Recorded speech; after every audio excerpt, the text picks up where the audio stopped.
All righty. Good evening, everybody. It is the 5th day of September of 2023. It is 6:01 and I hereby call this meeting to order. If we can take roll call, please, to determine if we've got ourselves a quorum. Chairman Justin Salazar Todes, Present. Mayor Pro Tem Peggy Sue Martinez, Honored to be with you all.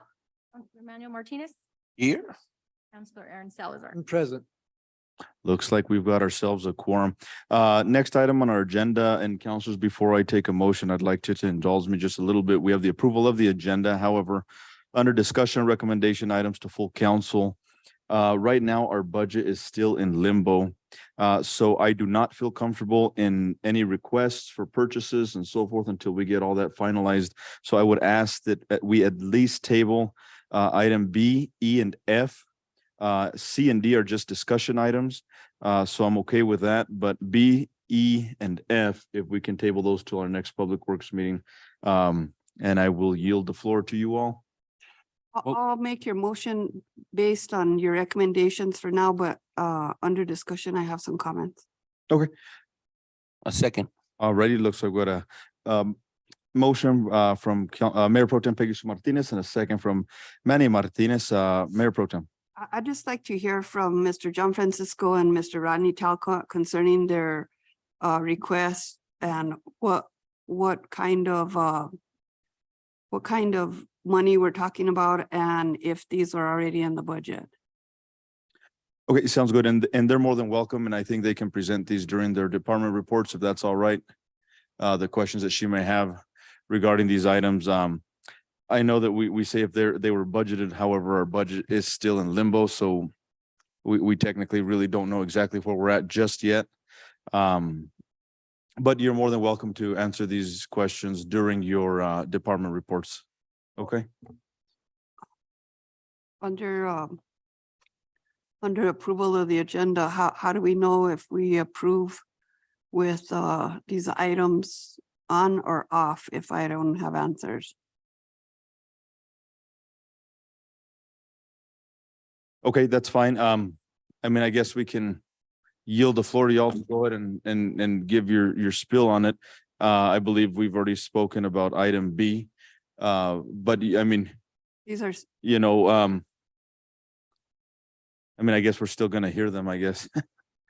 And just not vote on them. I'm a little confused now. I'll go ahead and withdraw my motion then, because if I don't have answers to if these are timely, I know for sanitation, for sure, I'm not sure about Rodney Talcott, but I know for sanitation, these need to get ordered ASAP. It's a matter of every month that we wait here, we set back the order another 2 or 3 on the backside. So the longer that we prolong it, the further away those trucks are going to be from our sanitation department. And I just have grave concerns that we can duplicate another situation for ourselves that we don't want to duplicate. So that's the reason that I have concerns about pushing that off.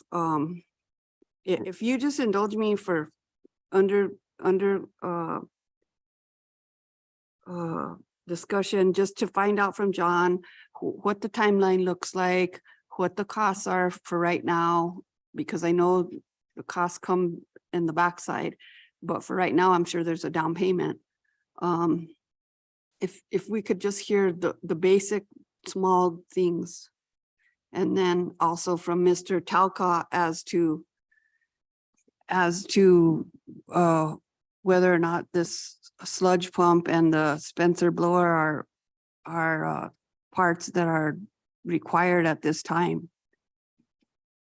All right, thank you, and thank you, Mayor Pro Tem. Just being fiscally responsible, I think is what we owe our city and our constituents. And again, right now, being that we do not have a budget that has been approved, we're still in limbo because we don't know where we're at, whether we're in the red or the black or, et cetera. I understand that when Mr. Francisco did bring this to us, it was I think a 2-year, we're 2 years out or whatever, maybe. But yes, out of respect, Mayor Pro Tem, I'll indulge these gentlemen to go ahead and just discuss their items. We won't take any action on them. So I will yield the floor. Mr. Francisco, let me go ahead and think about this real quick though, because I don't know if we're out of order right now. We're on approval of the agenda. Right, and we're under discussion. So in order to approve the agenda, I have to have, you want to remove these items, but I have to have information that is pertinent to the items before I vote on whether or not to have them removed from an agenda.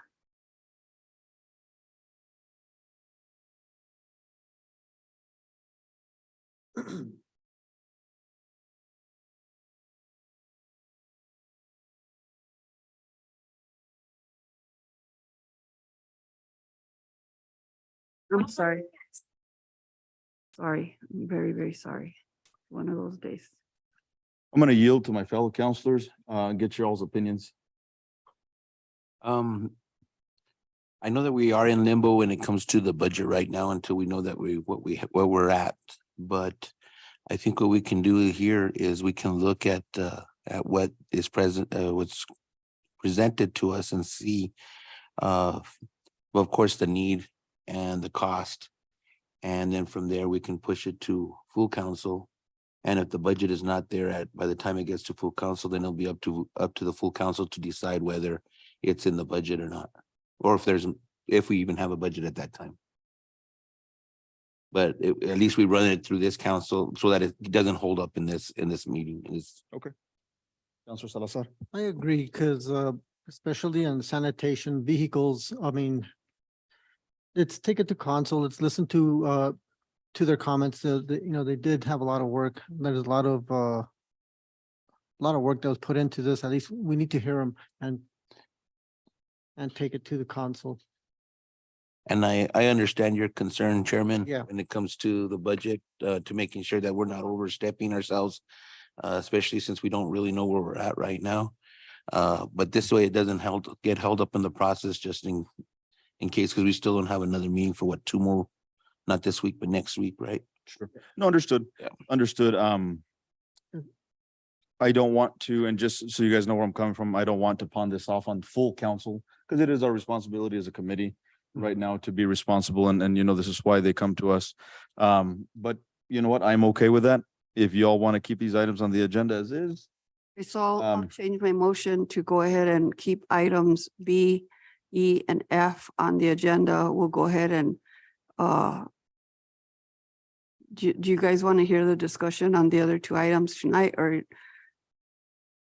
On which are C and D? Yeah, I mean, those are just discussion items anyway, so I was going to leave them on there. okay, just go ahead and leave them. So change my motion, remove my previous motion, change the motion to go ahead and approve the agenda as presented.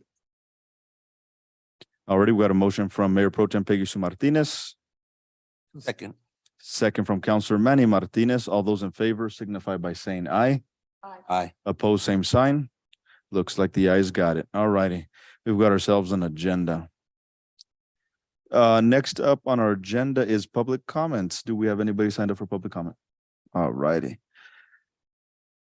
Next up on our agenda is committee member comments. As always, ladies first, Mayor Pro Tem.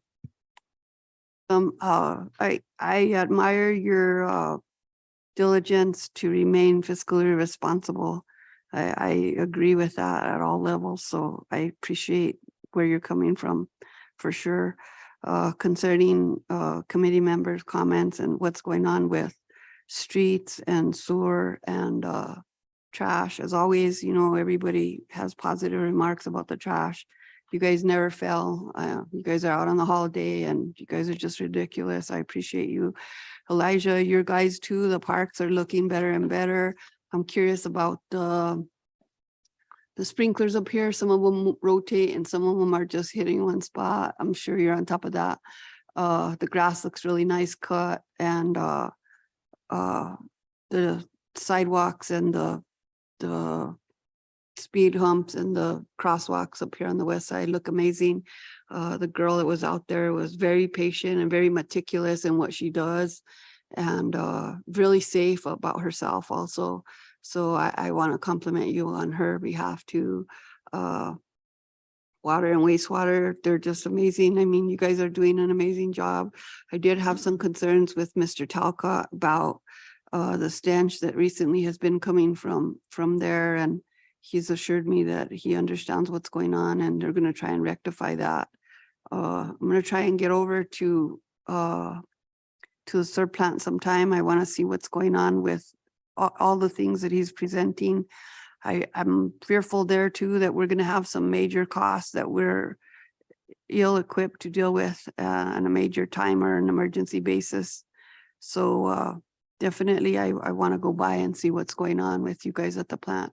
Thank you guys for everything you guys do, the whole entire staff that deals with public works. You guys are amazing. You're unsung heroes. You're quietly doing your jobs, and when you do it, everybody notices, but nobody appreciates the exact department that it gets done from. So thank you guys. All righty, Counselor Salazar. Yeah, just, of course, do what Counselor Martinez is saying. And thank you, Chair, for your, concern. It is the responsibility, like you said, of this committee. But I think at this time it is important for these other items to go. Again, ditto what Ms. Peggy Martinez has said. These guys are always out there working very hard. And I see these guys on their, especially the trash pickup. They're doing a great job. Fields are looking great across the street here. All the parks, it's looking really nice. It's hot out there. As long as they're staying hydrated, make sure they're staying hydrated. They're doing a good job. Water department as well. Thank you, sir. Thank you, Senor. Counselor Manny Martinez. Thank you, Mr. Chair. Thank you guys for all the hard work you guys doing. And, like our counselor said, you guys, we know you guys are doing your jobs because we don't hear nothing. That's public works. When you don't hear no complaints, nothing, then you know that everybody's doing their job. Because the minute trash isn't picked up or weeds aren't cut or roads aren't taken care of, we're the first ones to hear about all of that. And since we're not hearing it, we know that you guys are doing your job. And thank you guys for that. I know it's a lot of work. This heat hasn't helped at all throughout the summer. It's been like an extra hot summer, and it's just been terrible for anybody that has to work outside. So I can imagine when you're out there on the pavement, how hot it can be. Trash was even early today in my area. Oh, Yeah. I do have a request for streets. They're on Zuni Lane, heading to Fairview Elementary. Apparently the buses decide that that's one big lane, one way, either coming one way or the other. They're taking the whole road or they take right down the middle. Residents there are requesting if it could be striped to signify the two lanes. And also they let me know that, and apparently they're supposed to have parking on the sides of their properties. And in some cases, because there's no vehicles parked there, they're taking that as a way of passing each other up and down that road. So I don't know if there's a way of striping it for parking plus the center lane striping. You know what I mean? But okay, so that was a request.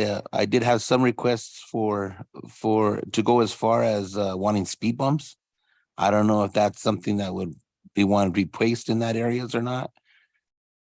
For that one too, because I've spoken with several residents there calling that they do the process that we follow with that. Okay, where they have to do and then of course, I think we've already placed them on the listing of lighting as well. I think now that they close, of course, the gates to Fairview, at times cars are just parking there towards the fences and it's dark. And I guess just doing, stupid things at night. So they were hoping that maybe an extra light in that area might help to deter that. But otherwise, thanks guys for all the good hard work you guys do. All righty, councilors, Mayor Pro Tem, anything else? Okay. Next up on the agenda is matters from the chair. Just some questions, and Elijah, you can address this during your department report. Regarding if NMDOT has given a sort of schedule, and I mean, we're a little bit behind on this because we're already in team fall, but on cleaning up Riverside, their sides of the roads, because I've seen constituents with their tractors and trailers and cleaning up the side of North Riverside, and that's the NMDOT's responsibility, not theirs. So just get an update if they've given us some sort of schedule or whatnot. And then let me see what else. If I can read my chicken scratch here. Okay, I'll yield to Mayor Pro Tem. Just remembered now that we're talking about issues that had come up. Miss Lopez and her daughter were here at the last meeting. Did you guys get an opportunity to mow that down over there across from Arboleda and North McCurdy? There was nothing there? Because she said that she had her entrance blocked by foliage. That's what she said. Yeah. Okay, thank I you. can attest to that. Yeah. Okay, Right, because okay. Appreciate you checking it anyway. Yeah. thank you, Elijah. Okay, where are we? Back to matters from the chair. Other than that, I just wanted to go back to this discussion items. I know we're more than willing to send them to full council, et cetera. But just know that ultimately we have your back because, for example, Mr. Francisco stuff did go to full council, but it didn't die out and it just didn't fall to the wayside. I asked that it just come back to this committee so it stay alive. Just so you all know the process, when something dies, it's dead. So I'd rather it stay alive and we continue to work to it. And that way we just end up being a little bit wise. So we just don't lose out on the opportunity. But anywho, that's just so you guys know where my train of thought was. I wasn't coming here to be a stickler or anything like that, but just to be a little bit wise in our decision making. Let me think what else. Bueno, I think that is it. Pues, committee members, next up on our agenda is approval of the minutes from the August 1st, 2023 Public Works Committee meeting minutes. Motion to approve. Oh, Yeah, Coke. all righty. Looks like we got a motion from Mayor Pro Tem and Councilor Martinez and a second from Councilor Salazar. Better second it you go. yourself too. That way we can all get. All those in favor, please signify by saying aye. Aye. Opposed, same sign. All righty, looks like we got ourselves some minutes. Next up is discussion recommendation items to full council. Up in the hot seat, Mr. Francisco, floor is yours, sir. And just so you all know, for just purposes of clarity, this is a discussion recommendation items to full council. It is item B. It is a request to purchase 4 sanitation units, and the presentation is by Mr. Francisco. Thank you, Mr. Chair and members of the board. So you have seen the package previously, and it was actually for 3 vehicles. The 4th one came back into the picture, just to make a little clarification. The 4th one came back into the picture because it was actually ordered in January and was supposed to be delivered in June. But the vendor that was building it just couldn't fulfill the obligation and ran into some difficulties. So this is for a mini packer, which is a miniature trash truck. Right now, we are servicing all of our handicaps, all of our commercial poly carts, and 100% of the small roads that the large trucks cannot get down. So we're servicing potentially up to 100 and 150 poly carts per day in a pickup. Which is really not the thing to do. So this truck was actually ordered and it was used and it was going to be built. So and the price for that one was $50,000. And it just fell through. It fell through the cracks. We lost contact with the person from Texas that was actually building it. So so this one's kind of a priority kind of a vehicle. So this is the one that you guys have not heard of, and it sounds like it came in new, but it was actually shown on my department's report in February, and I was kind of talked a little bit about that. So that's the fourth vehicle. As far as the financing on the original three, the bids came in exactly the same. There's no difference in the thing. However, I did get some other quotes for the similar vehicles, and the quotes are a little bit higher, but the time frame is still the same. It's still 2 years. And so I was asked to do some financing to check out other avenues of financing, and so I did. This is through the states, right? This is DFA, DFA. NMFA? Yes, it's for DFA. So this actually just kicks the can down the road further. They have a board as well. So the end of their stuff, and I think the interest rates would be much lower. But what this does is kick the can down the road another 6 months. So it turned the 2 years into 2.5 years. So I mean, that's fine and dandy. We do have from what I discovered that we have a environmental tax that we're currently getting, and that equates to a little over $200,000 a year, which would probably pretty much easily make that payment for these vehicles. So if it was dedicated to this, so that would be one avenue of payment structure for the three. However, the little mini packer is something that was needed like the day we started. So that one's something that's pretty imperative to the operation. So you see the stuff in front of you. I would see if you guys have any questions for me. I don't have anything in front of me. Did you not get the packet it's actually the same packet that was Oh, it's the same exact stuff. It's we already saw. it's exactly the same packet that was. Except yeah, for the it's- fourth one? Except for the fourth one. The fourth one, I do have the two quotes here. It's we're looking at around $143,000 for and change for a brand new truck, something that can be delivered within 120 days. So this truck is not on the ground. However, the cabin chassis, one of the cabin chassis is on the ground, and it would take 120 days to install the packer, excuse me, the packer on it. So that's and that would be for a brand new unit. This would not be a used unit. Then I guess I just have a question. Again, all contingent on our finances, but at some point, so are we getting a better bargain, a better deal purchasing these units all at once? Or are we okay to take baby steps and purchase one at a time, et cetera? Yeah, well, okay, go ahead. I'm sorry. No. And then the other question I had too was, I know there's an expiration date on the interest or something last time. What Well- have they said? What have they come back with, So even the interest rates continue to stay the same for if we were going to stay with that one firm that we already are doing business with on a Vector truck. That tax rate is still exactly the same as it was. And we have another 14 days on that one. So he says that it's pretty volatile, but it's staying, for some reason, it stayed the same. So everything exactly stayed the same on those three units. So. Okay. And then to my first question is, so for example, you said it'd be 120 days for the mini packer. But then the other ones are approximately 2 years out, Yeah, they're 2 years out. et cetera. So I guess and is this from the same company? They're different. Well, yes and no. So the yes meaning the lowest bidder, and they're both CES, however, the lowest bidder, and it's only by a few $1,000s per unit. It's a very, very close race. They're both CES.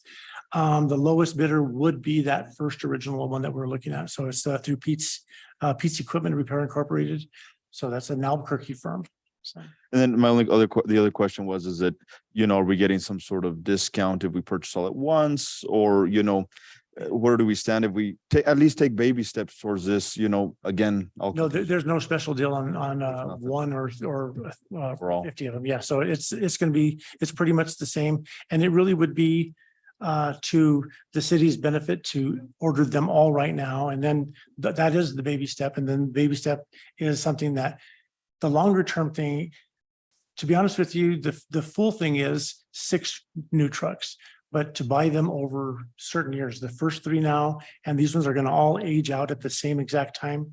So 1 year before the plan that I had, that I pitched before, is 1 year after with this first order, meaning 1 year before the new trucks come in, order the 4th one.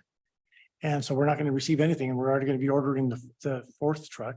And then once the 3 come in, you'll order 1 more of the automated side loader trucks. And we could probably end it there, but and then we could end it for probably 5 years. And then the cycle would go again. So So Mayor Pro Tem. a term on the payments 5 years. years. Just so that you know, John, I think there is the environmental tax is almost completely free, but there's a portion of it that is still being utilized to monitor the dump in El Llano. But we're mandated to do still. I'm not sure exactly how much it is. I think it's a small amount, but a little tiny bit of that environmental is earmarked for that purpose. So I did take it upon myself to look up kind of our revenues. You asked me to do this at the meeting. So when I did that, and I actually verified it with what has come out with. So I came out with our revenues, and I was within, gosh, with my math versus the general ledger was within maybe $1,500. So yeah, it was very tight. So we're looking at our revenues being at right at $1.5 million per year is what the revenues would be for sanitation department. So as far as the expenditures go, I couldn't give you all of that, but that's what the revenues are actually coming in at. I'll motion to send this to full council with the understanding that hopefully by that point, we have a grip on what exactly is going on and everything has been reconciled by that point. Councilor Manny Martinez. I'll second her motion, but I still had a couple of questions. Is the price based on material as well? Like like they've told us when it comes to like fire trucks and stuff, as if we wait, the material goes up, the price goes up, kind of a situation? That would definitely happen. Yeah, so by every year going up, the price of the units go up.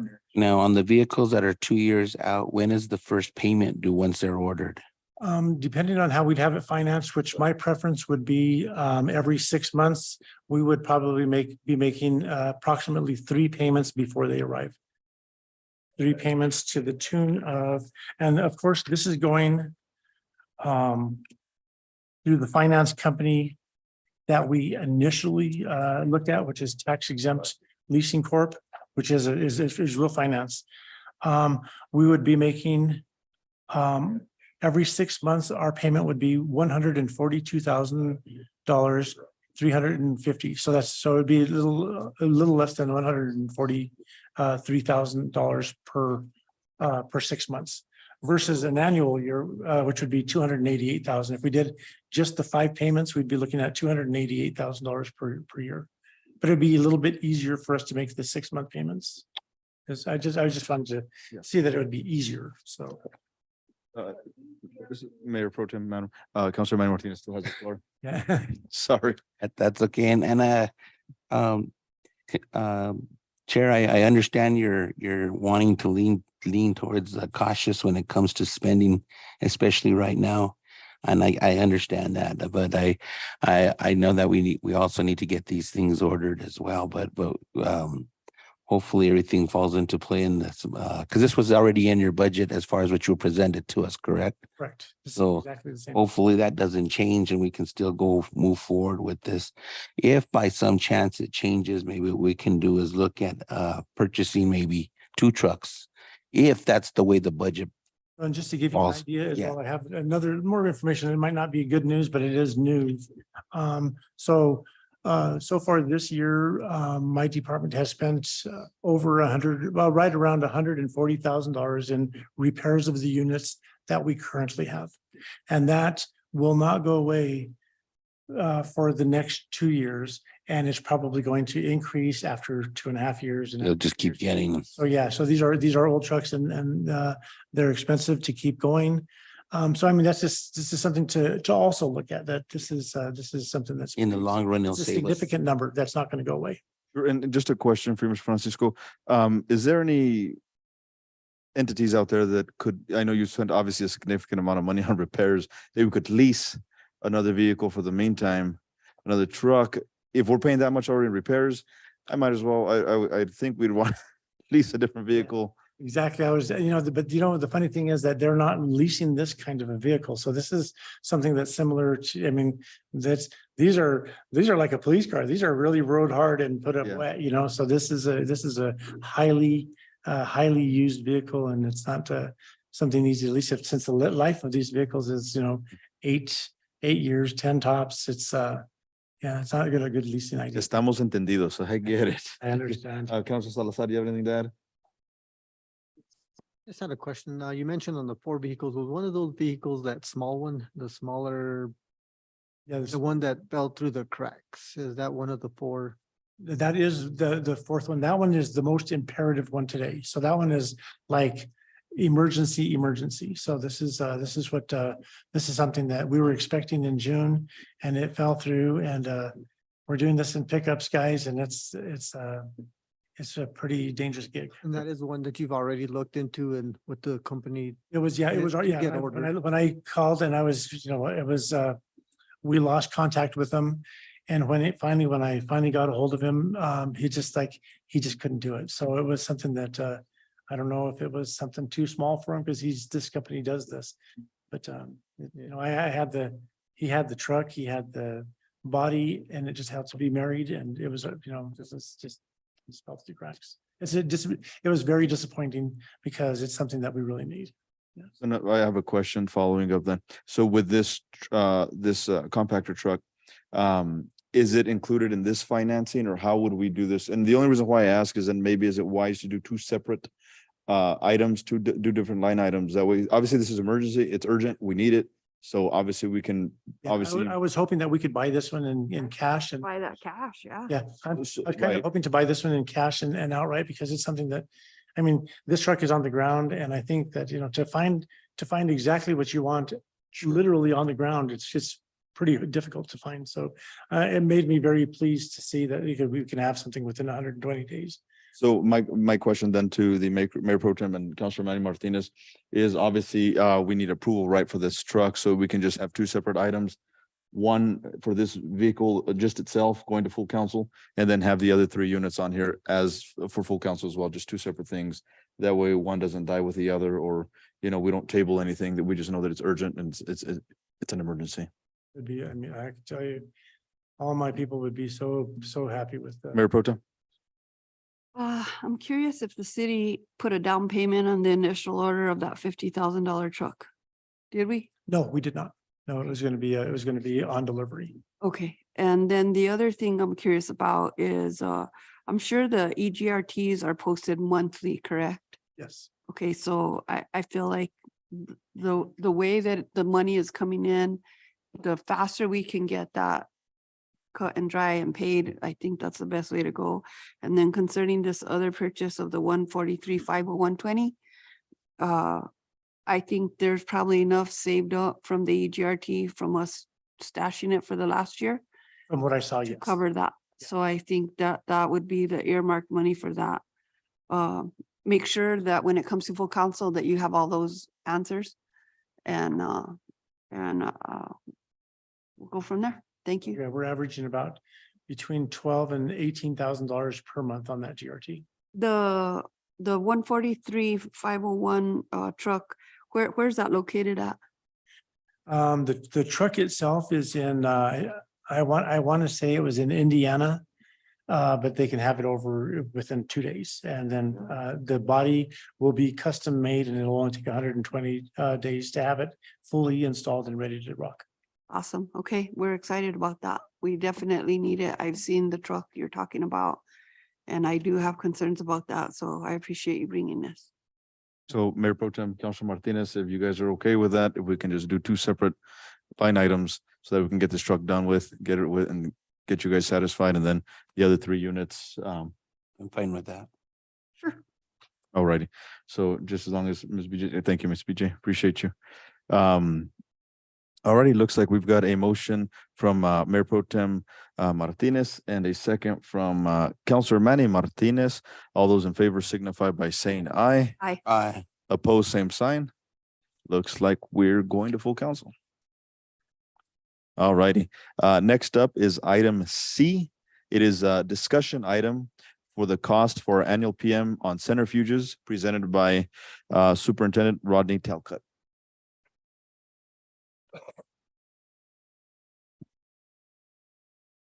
Good evening, Good evening. Honorable Council and Pro Temp. And my original request for to discuss the cost for annual PM on centrifuges has become an emergency request. The day after I wrote this proposal and submitted it for this committee meeting, I had one centrifuge fail. And so we have 3 centrifuges, and the one that is called the dewater centrifuges is no longer functioning.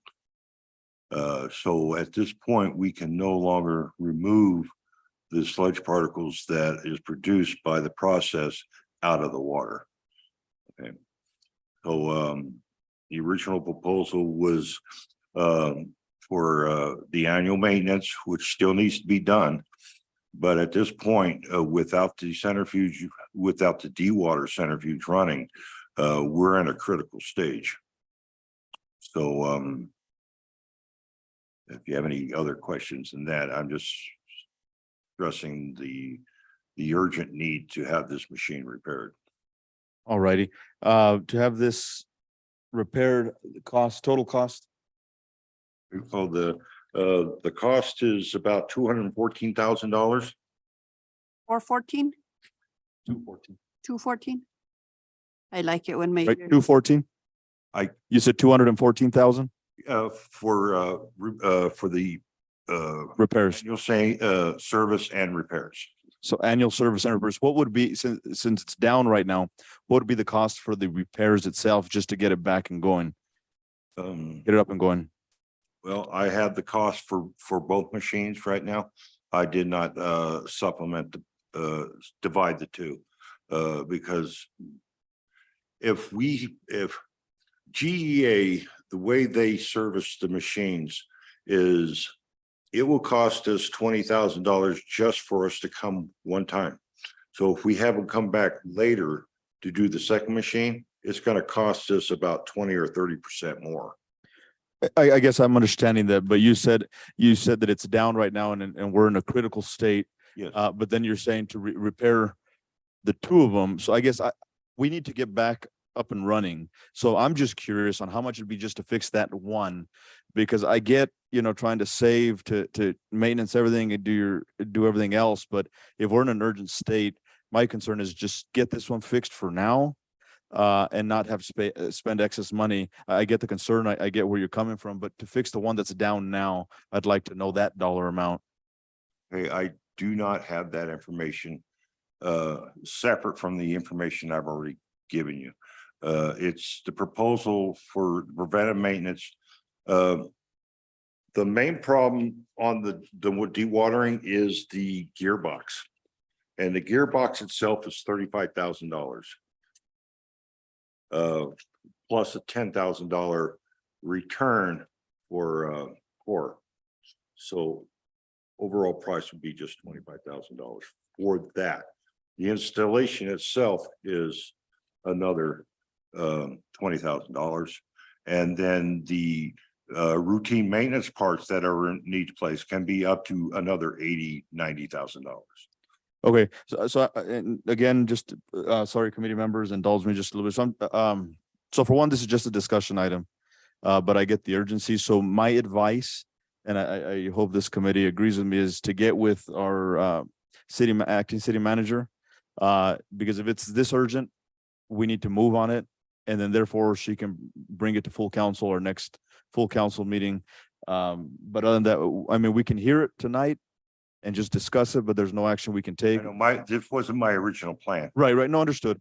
But if we're in that dire need, the only thing I would ask is that when it comes to full council, that we just get the numbers to fix the one that is down.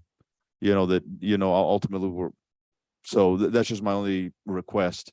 But I'll yield the floor to Mayor Pro Tem Martinez, if she has any discussion regarding this. I just think that based on the emergency request that Mr. Talcott has made, that it's important that he do what you recommended, discuss the total costs of getting up and running with Sally. And also, I have no issue with the 214 for maintenance annually and having them do both centrifuges when they're here. I don't have an issue with that. I think sometimes when you have a company come back and back and back, it turns into, every time they're here, it turns into more money, and that can lead to Yeah, the a cost lot of more. Venice and operating these. Right, you're dealing with a major, huge piece of machinery. I've seen it. I know what it does, and I know exactly what gearboxes you're talking about. We're not talking about a gearbox like this. We're talking about a gearbox like this. And I understand that this is very, very necessary. We don't want to go down completely. So I think just do what you got to do to make sure that it gets fixed. Yes, and obviously we're in a critical state, so that's what I get, having them come back and forth. I hate being Mr. Doom and Gloom. It just seems that's all I bring to you folks. No, I It is don't what it intend that, but I'm very concerned about the health and welfare of this plant. And myself and my crew, my foreman are doing all we can to maintain this plant, which original design is an excellent design.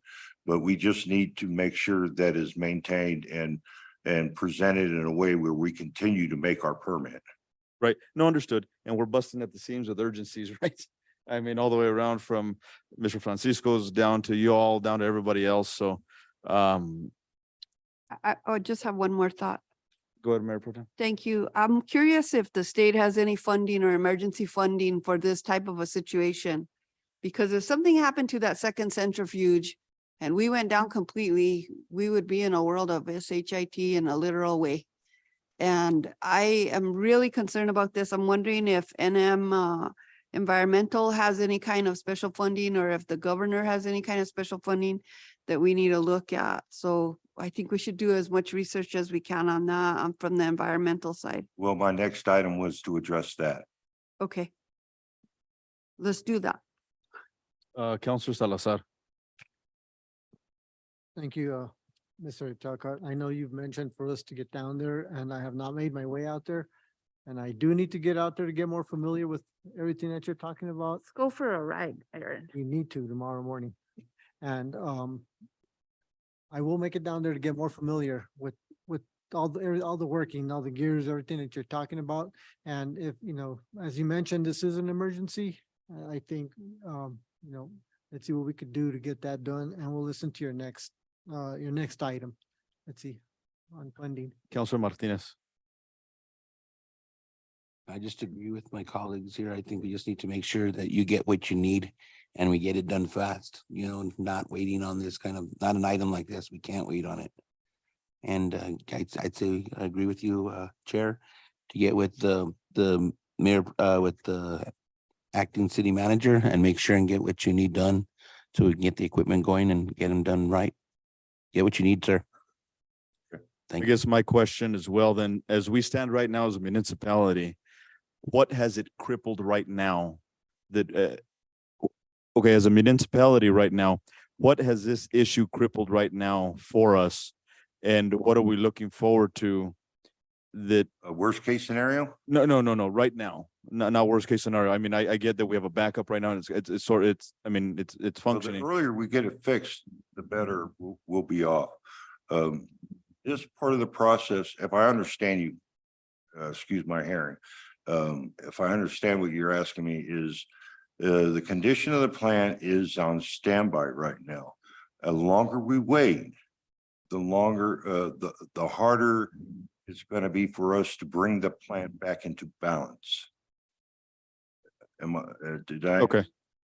Yeah. So I'm just wondering the state of urgency that we're in right now as a municipality, what has it crippled right now Oh, currently? it can, currently with this machine down, it deprives us of the ability to remove the solid pollutant out of the water. And that's that big brown pile of sludge you see in the back of the plant.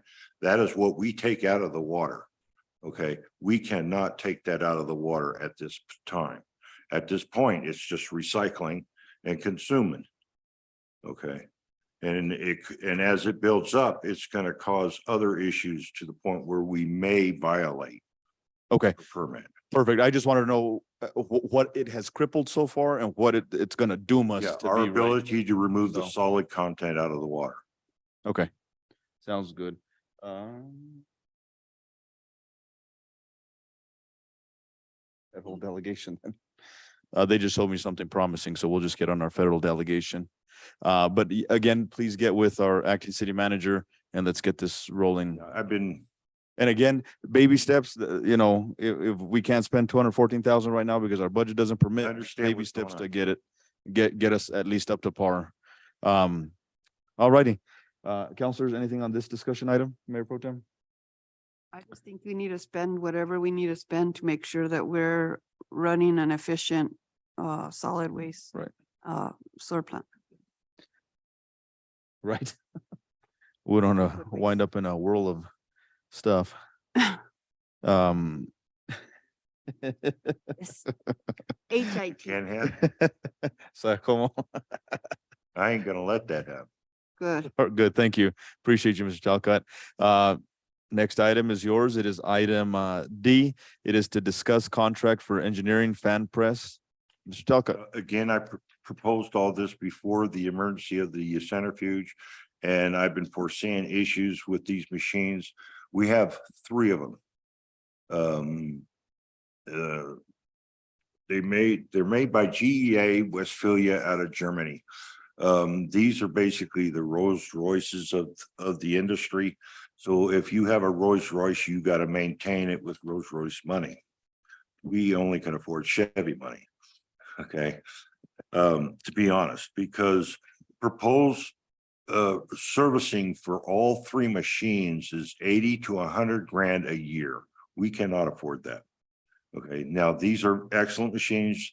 When they're running perfectly, they'll do the job they're designed to do. Okay, so the proposal was to end up removing the centrifuges and replacing it with a fan press. Okay, and the idea of the fan press will do multiple things. We will no longer be paying that $80,000 to $120,000 a year just on maintenance cost. Okay, we will also be saving financial money on energy cost. We will also be saving money on chemical cost. Okay. Tell me what you want to replace it with. I'm sorry, I missed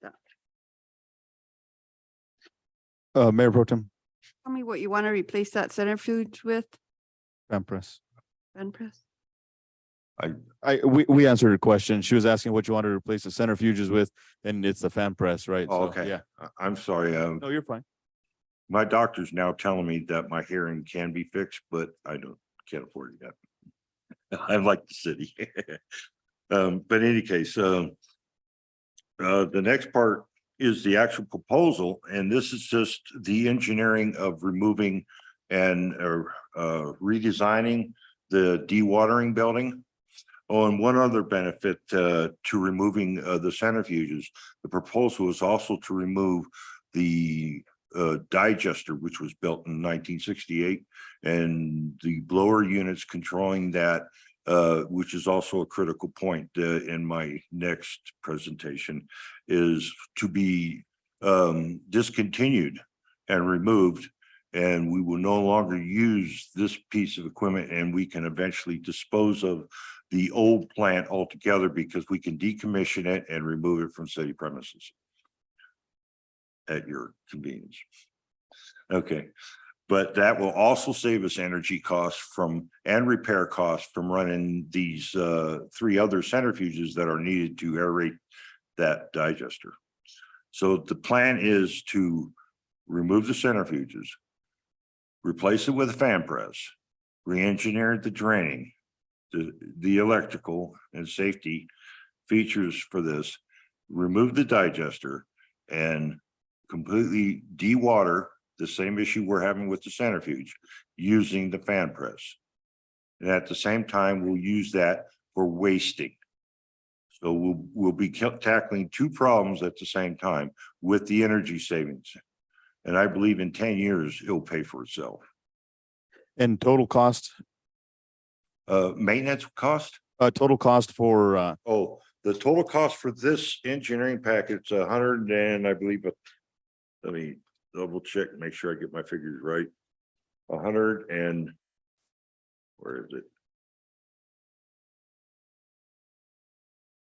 There you go, $130,000. She's quicker than me. And change. That's just the engineering. no, this is for, no, this is for, we're on item D, but item D is where we're on the fan press engineering. Now, He kind of mushed them all together, but. with the urgency of the centrifuge right now, I still must maintain what I have before we can table this for a short period. Because right now my urgency is fixing what we have. And what we have is taking priority over these designs until we are satisfied that we are no longer in critical condition with the centrifuges. Because this project will take 2 to 3 years before we do it. In the meantime, I must maintain these centrifuges. I'm gonna motion to table this item. Well, it's only a Only a discussion item, discussion but item. let's table it for the next Public Works meeting and talk about this again, okay? This focusing on- line item, Yeah, I totally agree with that. and focus on what you talked about, Mr. Talbot on the centrifuge issue. Alrighty, we do have a motion to table, so that takes precedence. Counselors? Second. Alrighty, it looks like we have a motion to table, item D. And from Mayor Pro Tem and a second from Councilor Martinez. All those in favor, this is actually going to our next committee meeting. All those in favor signify by saying aye. Aye. All right, opposed, same sign. Okay, looks like we are moving it to the next one. October 3rd. Yes. All right. I know. Easy, huh? Alrighty, next item on the agenda is the request for replacement of our digester sludge pump. Mr. Talcott, Also connected to the same system. give me one big price. Well, I was told to give it in pieces because it's separate items. But next time I will. This is for the replace of a sludge pump. We have two of them and currently, and I've reported before on the condition of our grid system. And without our grid system, it is hell on our machines. And this machine is one of two that we need. And I'm currently using both pumps to provide me with 65 gallons per minute, which I need 110 gallons per minute, which one is supposed to be able to pump. Okay, so the interior mechanism is basically been worn to the point where it needs to be replaced. I looked into a rebuild of our current one, and that was just a couple of grand less. So the idea is Cost of that pump, sir? 117? for this pump, a new pump is $17,076. Do a motion to go ahead and save this for the next meeting so you can focus on the centrifuge issue. Okay, Is that fine with you? this is not as high a priority, but it is crucial Thank you. because this is the pump that feeds that machine. Already, we got a motion to table. Unfortunately, that does take precedence. Yeah, I understand. Counselors? I'll second. Okie dokie. We got a motion to table from Mayor Pro Tem Martinez and a second from Councilor Salazar and Councilor Martinez. All those in favor to, and may I ask Mayor Pro Tem table to our next meeting? Yeah, October 3rd. Okay, so to our next meeting, all those in favor signify by saying aye. Aye. Opposed, same sign. Okie dokie, item E is moving to the next one. Next on the agenda is item F. It is a request to replace soft. Tonight. I'm sorry? The last one for you for tonight. And again, this is part of the same system, but this one is a little bit more critical. It's part of the electrical to the old digester system. Now, I was hoping to give you my report before the line items because the report explains some of this, but if you go to the pictures, Mr. Talcott, just 1 second, just for the public that do listen in or are going to watch our videos. This is item F. This is a request to replace the soft start on Spencer blower. And it's Mr. Talcott. Just so the public knows what item we're on, sir. I just had to right. state that. So, okay, go ahead, sir. Okay, my bad. The proposal is to rebuild the motor starter cabinet. I have 3 of these, 2 are in failure. And the third one is close to failing because of its age, which these panels are 55 years old. And they don't make these parts anymore. Some parts I can find, but I've learned recently that the parts, some critical parts, I cannot find. Motion to send to full council for approval of the proposal from Yukon at 19,912. Alrighty, we have a motion from Mayor Pro Tem Martinez, a second from Councilor Salazar. Discussion, I just want to say, I like these numbers better, 17,000, 19,000, you know. I just want to state that. Councilor Martinez, do you have anything to add? No. I think these are more reasonable. Yeah. Pero, Who would think? Unfortunately, these. I'm these just are the thinking, I'm just Cadillacs of the thinking who would think 19,000 still is reasonable, but okay. but you know, I mean, compared to these 6 figures. All right, yeah, Councilor Salazar, do you have anything to add to this? All righty, so How much is duct tape? Can we just use some duct tape? I'm just joking. this is a little more cost efficient, should we Okay. say? All right. Let me change my verbiage.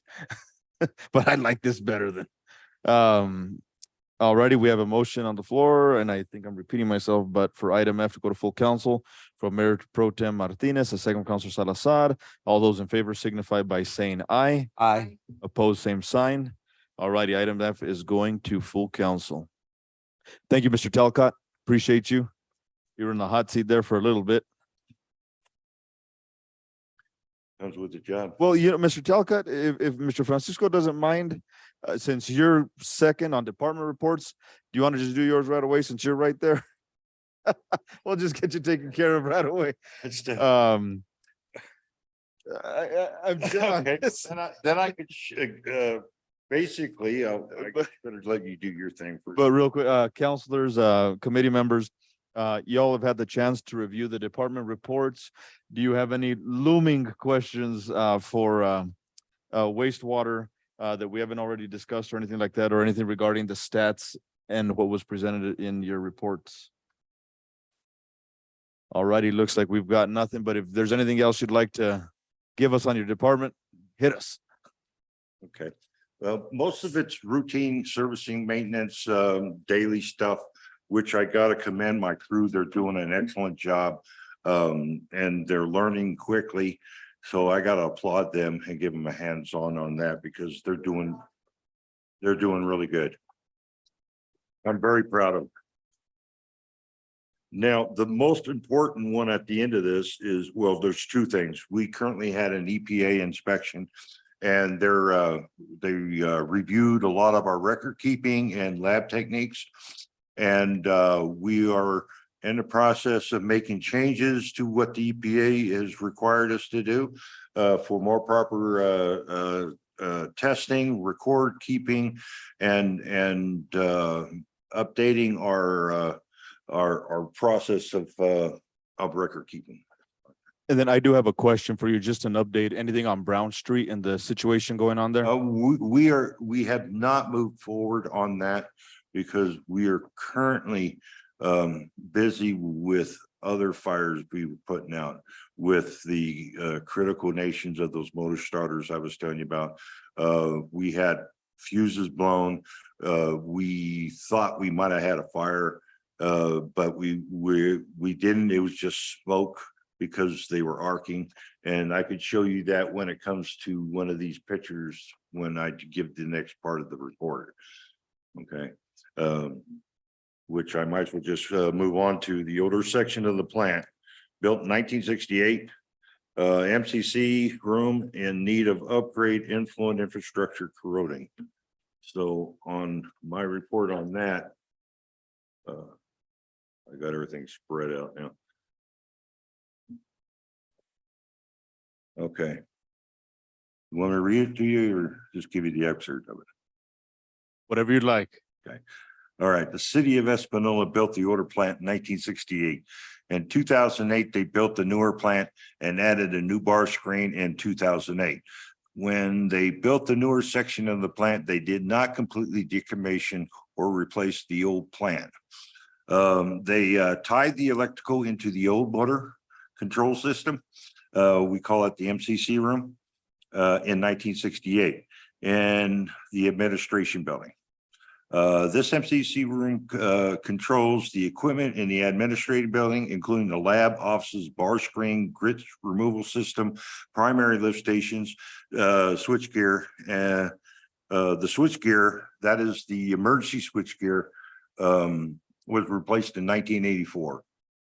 And is actually functioning pretty well at this time, as we did have a fuse blown and it transferred to the emergency generator as intended. Okay, the influence structure is part of the 1968 design, and the influence structure of the plant headworks consists of, oh, did I read that already? I repeated myself. Yeah, I repeated myself. In 2008, the bar screen was replaced. At some time, the attempt was to redo the grit chamber, but failed due to improper repairs. Date unknown, but believed to be at least 6 years. The bar screen removes large debris and rags out of the water. The grit removal system removes smaller debris such as pebbles and rocks without grit system running. This causes extra wear and tear on all equipment in the plant, such as pumps, grinders, centrifuges. This also affects the aeration basin by depositing grit in the basin or floats to the surface. This also affects the activated sludge process by diminishing basin capacity and contributing to biofoam on the surface. This can cause permit violations. The primary lift station pumps the sewage to the splitter box into the aeration basin, and there are 4 pumps in these lifts in this lift station. Pumps are in fair condition. Interior lining from the bar screen to the primary lift station is mostly gone due to corrosion by H2S gas, which forms hydrochloric acid when mixture with moisture. Okay, without the liner coating, this causes the concrete to increase in cost for repair. Corrosion is caused by H2S hydrogen sulfide. When H2S combines with the water, it creates sulfuric acid. Bear in mind that this structure, from the bar screen to the primary lift station, dispenser blowers, the administration MCC, they are 55 years old. And if you review the pictures, first page of the pictures, that is parts of the influence station, and you can see the corrosion. Okay, that is the from the bar screen going into the grit chamber, and we cannot move that gate because you see the corrosion along the concrete there. If we remove that gate, it will crumble, which would be a major catastrophe for us, because all that rubble would go into the pumps. We end up destroying pumps. Okay, if you continue on, that is a closer look.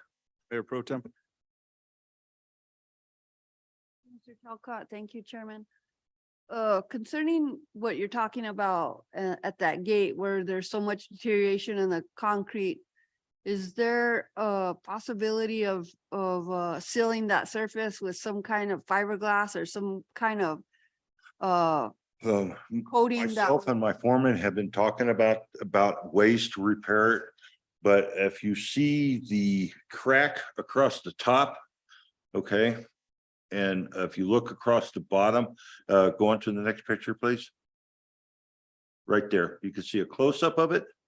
Okay, you can see all that, that is dust. That is concrete turned to dust. Okay. That white. That white stuff. And we do not know how deep that goes. If we attempt any involvement with with us doing it without an engineer, we could have a catastrophe. We've debated about trying to fix this ourselves, but we come to the conclusion we need a contractor to do this to make sure that it would be safer for the plant. I wasn't alluding that the staff do it. I agree that it's something that has to be done professionally and has to be known whether or not it's even salvageable at this point. But I do remember at one time, there was another area in the plant that had the same type of disintegration and we did quote them with a fiberglass coating that had like a plastic and a fiberglass that they sprayed in there. They probably had it, yeah. Well, we do have some of that mix. Because like I said, we did intend to do it ourselves. But as the critical nature, if you look into the next picture, you could see that is how much of the concrete that's disappeared. Mm. And again, you look into the next picture, that's the other side. Okay, all the concrete, you see that supporting bar there, that's the slide bracket. All the concrete supporting that is gone. Okay, that will, if we attempt to move it with what we have, it will fall apart. That's our conclusion. Okay, and if you look at the next picture, that's the partial flume coming into the plant. And the next picture is the dry well, which was, I believe, 6 years ago retrofitted, maybe 8 years ago. I have no data on this. Okay, and you can see the condition of that, and I would personally fire It somebody was for about doing that. 8 to 10 years ago. Cause I remember when that was done. If you continue on, it's more pictures of the condition of that pit. And so forth. Now, if you take the next picture, the next one after that. Okay, that is the diffuser wall coming from that gate I showed you. And that's the condition of that. Okay, it's hardly a piece of metal sitting there. And this is all caused by hydrogen sulfide gas. Okay. There are ways to combat it, but it's very expensive. It would also combat the cost of the smell you're smelling. So it looks like we've got a lot of work that needs to be done to the Yeah, I've plant been itself. trying this for a year now. Well, right, but acting city manager has they showed me something that we need to get on, obviously on our federal delegation, Yeah, and maybe we can get some of those monies to obviously combat all these little issues, and not little issues, big issues. they're all big. Yeah, I know. I've been All kinda these whining issues. about So it. But I've been talking to Sally. Sally's been very supportive and doing what she can to help me overcome these issues with the plant. right, but in what they showed me with our federal delegation, there's some monies out there. So if we can get our hands on these monies, it We're could. working very hard on that. I'm working with a grant writer also to help come up with more monies to help fix these issues. Alrighty. Thank you Perfect. for doing that. That's very important. Thank you for doing that. If we'll just move along real quick, because that way a while back, we had an accident, an operator hit the gantry for this. This is all part of the same structure. So we use that portable one. You can see the bottom of it to remove that. That also needs to be replaced and repaired. And moving on to the next part, that is a picture of the primary lift station. Can you zoom down on it? Yeah. Yeah, that you could see that lining there. This is looking straight down into it. You could see that lining coming off the wall. Okay. That means concrete is being exposed to those same elements. And the longer we wait, the more money it's going to cost us. Okay. Moving on, just a brief picture up on top, you can see the corrosion of the nuts and bolts, and we've actually had some of this fall into the lift station, and we were successful in removing some of it. If you move on to the next one, is showing the MCC room. Again, this room is 55 years old. We blew fuses to MCC number 1. That'd be the second from the top. And the next picture, no, I guess it's the next one after that. Oh, still the next one down. There we go. That's the one I want you to see. If you look at the bottom, okay, you can see the corrosion from the gases and the condition of this panel. Now, again, this is 55 years old and it's getting harder and harder. And that's what I wanted to show you, the need for that soft start.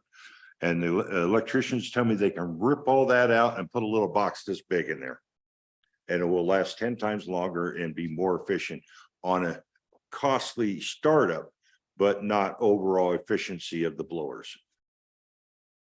And if you go ahead to the, let's go ahead to the blowers, which is, I believe the next picture, that one. Okay, this is a picture of the 3 blowers. 2 of them are down because of the motor control system. These are also 55 years old. Part of that proposal for the pan press would be the removal of these, hence the removal of maintenance costs and electrical cost. And the last couple of pictures is the classifier. Now, this is inside a room that has been vented H2S gas since the design of the building.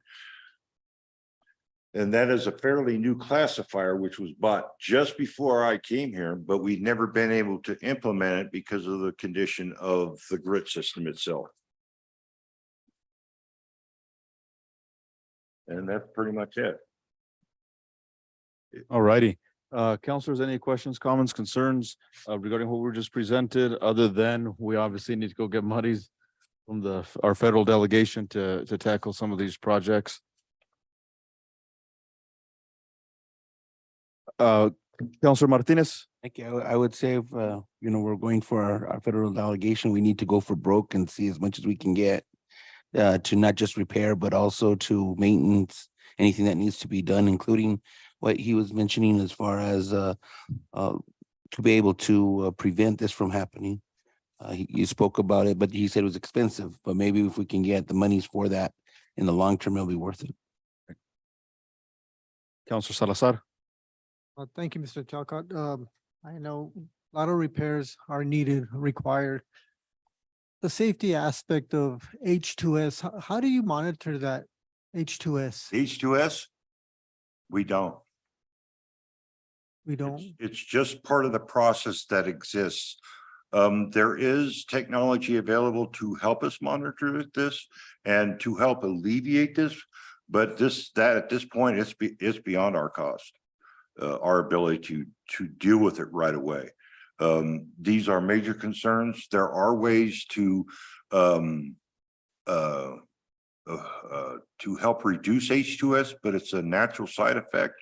There are some chemicals that can be added, which are very costly and can run to tens of thousands to hundreds of thousands, like ferric chloride, aluminum sulfate, just name a couple of gases or chemicals that can be used, but ferric sulfide is toxic waste itself. It's very acidic and has other residue potential problems and can increase our biomass tremendously. There are other technologies available which I can produce, for to help alleviate this, but it would be a system that we wouldn't just introduce into the plant, it would be into the entire collection system to the plant, because that's where it comes from. It starts at your bathtub, my kitchen sink, that dishwasher, your family washing machine, your shower, our commercial businesses, and that's where it comes from. If you go into an enclosed structure, is it venting into you said fume, does it fume into the atmosphere? I'm not Does- hearing all. Does it fume into the atmosphere? Like if you're in an enclosed? Oh, the gases structure? in the Yes. atmosphere? H2S is the cause of that rotten egg smell. Okay, and on warmer weathers, you'll find that gas is stronger. And we've been having a lot of warm weather lately. And sometimes it's more critical than as you notice in the wintertime, you hardly smell it. Okay, but you come up closer to it, it does. There are other ways for odor control. Some of those are the chemicals I mentioned to you as well. And there are other ways to control odor. Again, it's very costly and can be done. So if you, sorry, so if you enter into a room with the gas, with the H2S, do you have personal monitors, something? Because it'll be I'm not- toxic to yourself, right? I didn't hear the, So if you enter into an enclosed room or in something. a closed room? Yeah, and if personal monitors, it may be something Okay. simple that way you could get in, get out, you know it's there. We have gas detecting devices. Okay, and H2S and methane, CO2 and oxygen limits are tested with these machines. Okay. Now, we use these in confined space. We don't use these on day-to-day average walking around the plant. Fine. But I have concerns with that last room, the classifier room. We call that basically the grit room. All that was originally designed to pump all that gas into that room and then into an odor control system, which was built in 1968, but they removed sometime down the line. And I have no idea when that occurred or how that. So part of my proposal, it's the next meeting, was to removal of those vents and replacing it with a grid system that will vent in naturally into the air instead of that room. Okay, that was my question. As long as you're monitoring your cells in the confined spaces with that H2S, that's good. Thank you. All righty. Mr. Telka, we appreciate your report. Thank you so much. And thank you for letting me cut in line.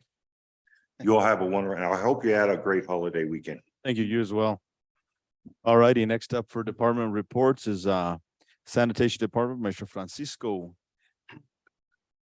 Mayor Pro Tem, committee members, do you all have any questions regarding what was presented in our packets regarding the Sanitation Department for department reports before we get on? Anything on stats? All righty, I see nothing at all. Mr. Francisco? So I think, I guess the only good news that I really kind of have is we did get another slow start back to residential polycart distribution. And last month it was a little over 300 polycarts that we distributed within the last few weeks. So that did get another kickstart. It's not as fast as all of us want it, but it's happening. And the way that we're doing it is the correct way. So I don't think that I have. The only other thing that I really like to stress on is the third to the last one, the collection center, is we have our high wall. And I know this is a temporary collection center that we have there. We really can't have that forever. But the ramp was out of use for a number of years. I'm not sure exactly how long that was. I'm going to guesstimate from about 2010-ish to just when we got started. So all that time that it just sat with nothing going on up there, well, the cracks in the asphalt had got real bad. And now that we've been driving really heavy trucks on it, it's really deteriorating, which means the asphalt is upheaving. And I don't think that it's going to make it to the winter. So I'm getting some estimates on getting that resurfaced. Hopefully they'll be in real soon. So but that's really the only major issue that we're having right now, being out in the open. So. Thank you for that. The only, I guess, question I got is when we have holidays. I got a lot of calls yesterday because some folks didn't get their trash picked up, but I told them it was a holiday, not to worry. Is there some sort of schedule? Or some folks told me that their trash hadn't been picked up yet. Yeah, we were, we are working just for the record, I know that it went out early, but I'm not sure if they keep sending things out, but we did send our schedule out that we will be in operation every holiday except for Thanksgiving and Christmas. Okay, Those are the only holidays that we will not be working. We'll observe those ones and get to work the very next day because the trash situation is just Right. dire need to be picked up. sounds good. And I'll get with you with who it was, but Okay. they did call yesterday. Awesome. I was using the holiday as an excuse. You know, never mind. The fo- You gotta rock and roll and it's trash day, man. You can't be messing around. Everybody rolls at our house on trash day. Thank you, Mr. Francisco. Counselors, anything you got for Mr. Francisco? I do. I just have a comment on that last part on road safety. You're talking about branches being in the way. Do you have specific areas? Are these private properties? Are these public are- roads? What is it? These are pretty much all private properties and these are some of these, I mean, I have a handful of streets that are kind of on our hit list, but these roads are getting pretty dangerous, mostly with, tree overgrowth and potholes. I mean, right, I mean, these potholes are something terrible and they really are tearing up our equipment and they're really making it hard to drive up and down. So some of these You'll- kind of things. You'll have to talk to the guy behind you on the potholes there. Elijah said, he said, not my roads. It's not, they are not his roads. Yeah, I mean, yeah, these ones are kind of notorious and some of them are off Corlett Road, some of them are off of North Prince. We have them kind of all over. the Without place. North Prince, I'm gonna tell you, Cayacuno at the bottom is like a third world country. That is a I terrible. think we should go ahead and just throw base course and do a grading once a year, twice a year. We need the cost for that. I think it's important. If Oh. somebody has an emergency down there and an ambulance is taking 40 minutes to get to them because of the way that road is, that's horrible. We had a Warren hub on one of our trucks that to the tune of about $8,000 to replace, and it's due to roads like that that are causing. It's Some of this costing us ma- this money on damage the on the truck, yeah. backside. If you It's think costing about us- it, if it's destroying a truck, So, and that one's kind of been on every single month. That's kind of something that's been kind of the thorn in my side is the road issues that we're faced with. So. I'll challenge my fellow counselors to take a drive down there so you can understand what I'm talking about. When I That's the one say I- the bottom of that road is like a third world country, I That's mean, the- it's like driving a safari. It is crazy. And another been one, down there. there's off. of I won't even Corlett take my Road car is- down there. Well, the one off Corlett Road is even worse. That one's Wow. I want to say it's Juan, Don Juan. Don Juan. Oh, Yeah, I that know one- exactly where you that mean. one's terrible too. Yeah. So there, we have a lot of them. Thank you, Mr. Francisco. And Mine's a private road supposedly too, and the city yeah. paved it, so there's no argument there. I would say a lot of these roads are up in the air with, I could say a few roads, but I don't want to get you in trouble or anybody in trouble. I think the bigger threat to me, to be honest with you, and I hate to, I'm sorry, I'm gonna throw this in, because I think it's pretty important that everybody understand this. But I know, we're talking about trash. I go in there every week, on the week, we're there every single week. Yes, you are. Fire truck is only there once in the blue moon. Same thing with another emergency vehicle. But if somebody needed assistance in the ambulance, I can very well bet they're not gonna get the service that they want because there's no way there's gonna be an emergency vehicle going down that road very fast. So my concern would be more for emergency than trash, but I'm telling you that we are down there every week on the week, so. Thank you, Mr. Francisco. Oh, a bunch of, Yeah, yeah. Cayacuno. There's two or three of them down there, but I would say Cayacuno is the worst. And just, thank you, Mr. Francisco, but I'm glad to see some of these items move to full council. Appreciate you and hopefully that separation of them does help just to get one of them at least going along. All righty, next up, we have the Water Department by Water Operations Supervisor Bryce Abate, and I believe he is on Zoom. Mayor Pro Tem, committee members, y'all have had the chance to look at the stats for the Water Department. Any questions, comments, or concerns regarding that? I have a question concerning whether or not the college fixed their leak. Good evening, Mr. Chair, members of the committee. They have not fixed their leak yet. They are waiting for TLC to arrive. They've been in contact with me to get ready to do that valve shutdown. They have not set a exact date yet, but I will push them more. If not, we could probably go handle it and shut the whole college off. If we need to be, if they are going to take a lot longer than they are. So I will reach out tomorrow and get a definite answer for you. How long has that leak been running? For a couple months already. How much Acceptable. estimated, how much of water has been lost? I can get you guys a better number. I don't want to just throw any number out there. I can get you a better number. Okay, that'd be great. I'd like to know that. Okay.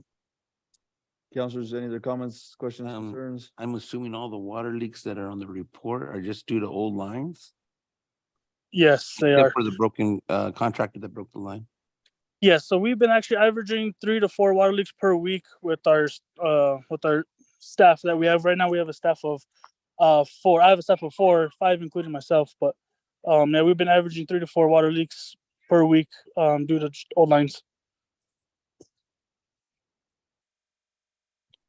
All righty. Mr. Abeta, is there anything pressing, anything that you'd like to present to the governing body other than the stats that you've given us? Mr. Chair and members of the committee, just to let you guys know that the booster pump at tank number 2 is up and running, and it's running pretty great right now, let me tell you. Right, nice. I appreciate your staff and yourself taking the time on that Sunday, trying to get that system up so that they wouldn't have to close the school. Unfortunately, you guys weren't able to secure that before Monday school day, but nevertheless, it's back up. Thank you guys for that. I have a question concerning what are the numbers with EPA and the wells, what's going on with that? Is everything kosher with healthy water? Yes, so they're actually going to take some samples tomorrow. They're quarterly samples for the state. Mhm. Coming tomorrow, and then our back tees are been pretty consistent. So we're doing really good.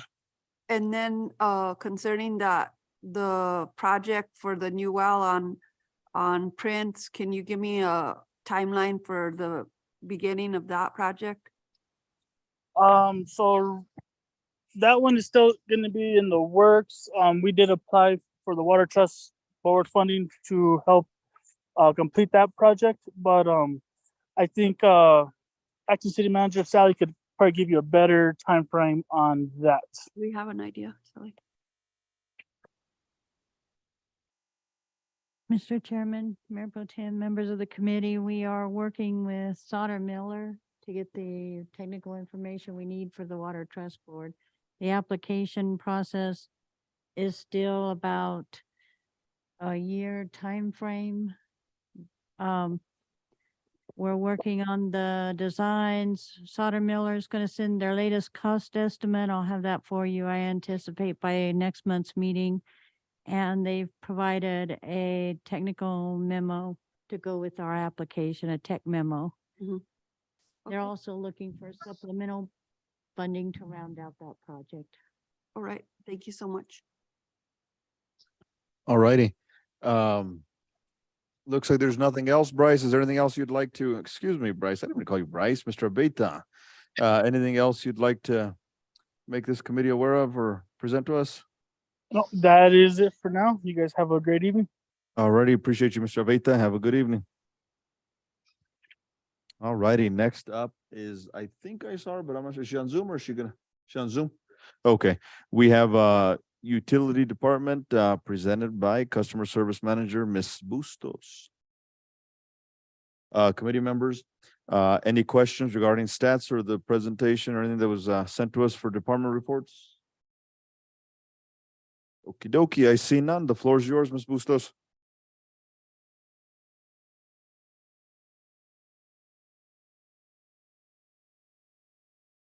Ms. Bustos.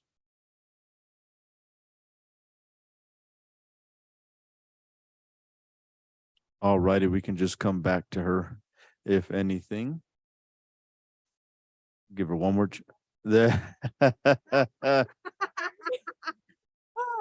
Okay, wasn't working. How are you guys? Go ahead. Good. do that? I'm working on my billing, so. Were you Okay. you were in-house? Yeah, I'm here. Down the, oh, wow. I almost slipped, but yeah. All right. Well, the committee does not have any questions regarding the report you presented to us or that we got, but do you have anything to present to the committee? No, I don't. I do have a question. Mayor Pro Tem?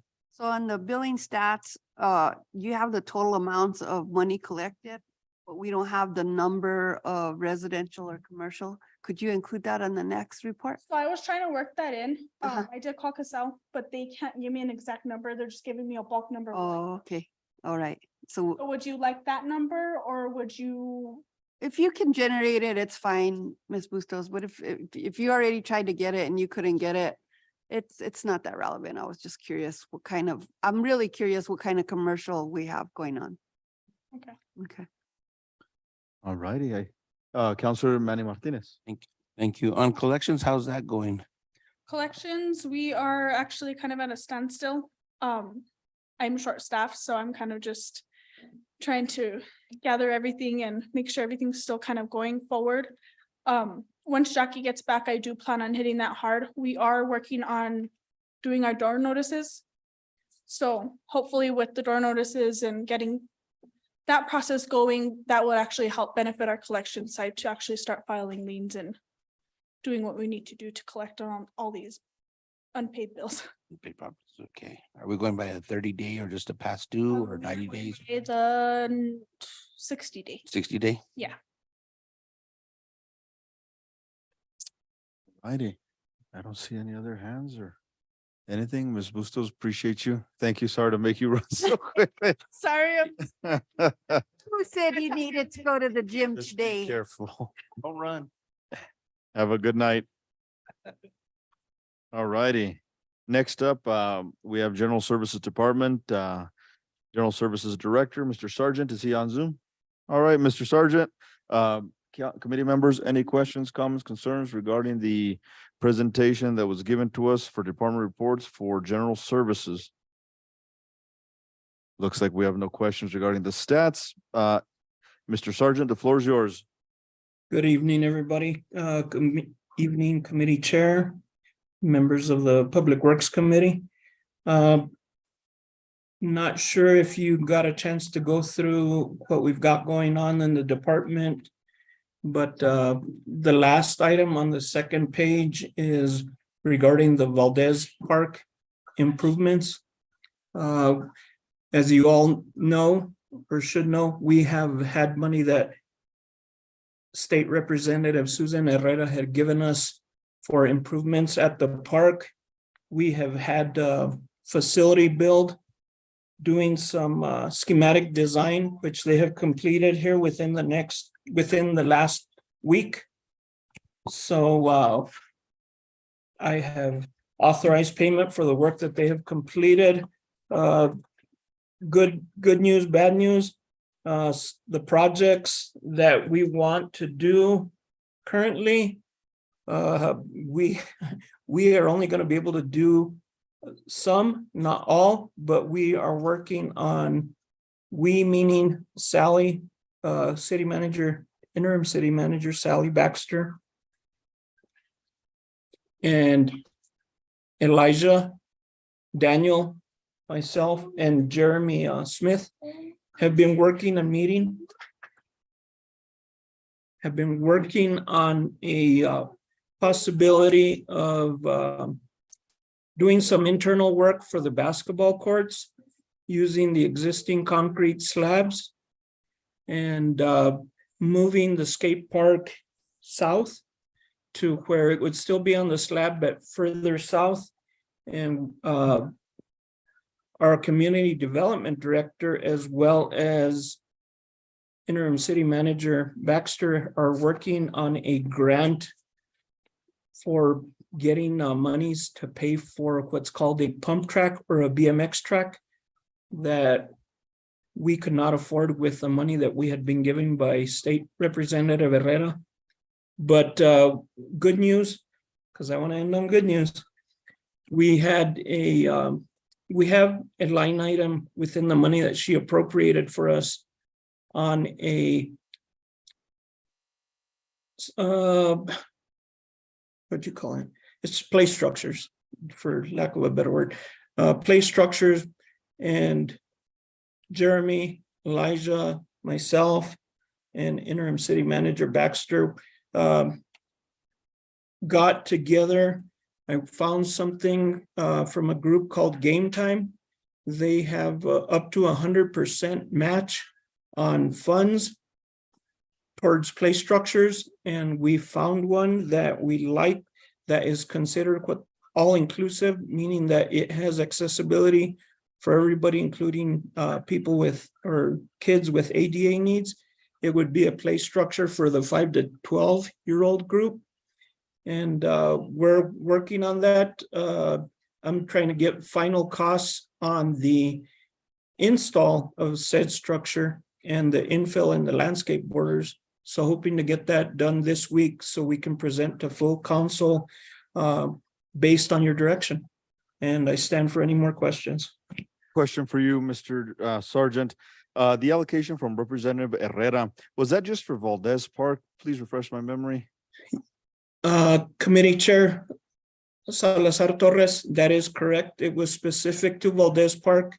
Part of the money that we got on the first installment, I had actually done some work on. We had installed LED lighting specific to the park, which was completed. We also had some ADA walkways, concrete walkways that were completed, a couple shade structures, and also improvement and including a creation of steps on that concrete set of bleachers that are facing the backside of Lucero Center. So that was the original phase one.